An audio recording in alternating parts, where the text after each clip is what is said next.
जय गुरु महाराज जी की। जीने की कला। आज संसार के लोग जीना भूल गए हैं। उन्होंने जीना ही नहीं आता है। वो क्या करते हैं, आज वो संसार की ही पूजा करने लग गए हैं। अपने स्वार्थ में इंसान आज संसार की ही पूजा करने लग गया है, क्योंकि वह सब संसार को ही मानता है। हर रिश्ते नाते को संसार में ढूंढता है। पर हमारे संतों ने कहा है, संसार एक झूठा रिश्ता है। संसार कभी भी हमारा साथ नहीं दे सकता और संसार के लोग हमें हमेशा धोखा ही देते हैं। पर मूर्ख इंसान, अंधकार से भटका हुआ इंसान संसार के रिश्ते नातों के पीछे ही लगा रहता है। जन्म से लेके मृत्यु लग जितना भी टाइम है उसके पास, वह सारा टाइम संसार को देता है और वह उस संसार के रचयिता को भूल चुका है। पर जो उसका मकसद था उस रचयिता को पाना, पर वह इस मोह माया में ही उलझ कर रह चुका है।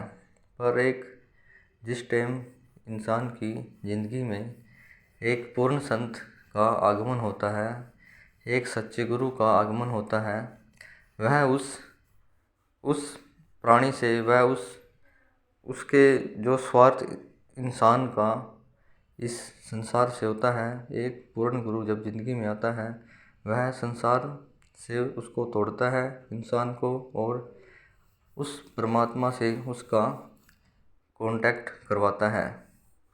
और यही एक सच्चे गुरु की पहचान है। वह हमें कभी भी संसार नहीं देता, पर संसार से तोड़ता है और संसार के रचयिता से हर इंसान को जोड़ता है। और मूर्ख इंसान कभी भी ये नहीं समझता कि मैंने अपना जीवन कैसे जीना है, क्योंकि गुरु के बिना जीवन जिया ही नहीं जा सकता।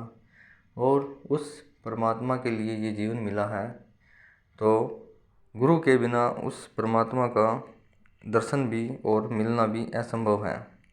आज तक जिसने भी परमात्मा को पाया है, एक सच्चे गुरु की कृपा से पाया है। बिना गुरु आज तक किसी ने भी परमात्मा को नहीं पाया है। जैसे मीरा थी, मीरा ने कृष्ण को बचपन से ही प्यार किया, पर जब लगभग वह 35 वर्ष की हो गई थी, तब भगवान श्री कृष्ण ने भी मीरा से ये कहा कि मीरा, तू मेरा ये शरीर की पूजा मत कर। मैं तेरे घट के अंदर विराजमान हूँ, मैं प्रकाश रूप में तेरे अंदर बैठा हूँ, मैं तेरी आत्मा हूँ, मैं ज्योति स्वरूप हूँ। और मीरा जा, तू संत रविदास इस समय का एक पूर्ण संत है और तू उसकी शरणागत हो जा, और वह तेरे को मेरा जो वास्तविक स्वरूप है वह तेरे को पहचान करवाएगा और तेरे को उससे जोड़ देगा। और मीरा जिस टाइम रविदास की शरणागत हुई और उसने रविदास से जो ज्ञान लिया, तब उसने श्री कृष्ण को अपने घट के अंदर ही देखा। तब वह गा उठी, पायो जी मैंने राम रतन पायो, अनमोल वस्तु दी मेरे सतगुरु ने कृपा कर अपनायो। फिर वह समझ गई कि मैं जिस मूर्ति की पूजा करती थी, वह मूर्ति तो प्रकाश है, वह तो प्रकाश रूप में श्री कृष्ण तो मेरी आत्मा है। उसी प्रकार हे जगत के प्राणियों, हे मनुष्यों, आप सब एक पूर्ण गुरु की शरणागत हो और अपना जीवन का कल्याण करो, अपना जीवन का कल्याण करो। सभी बोलो पूर्ण गुरु आशुतोष महाराज जी की जय। आशुतोष महाराज जी की जय।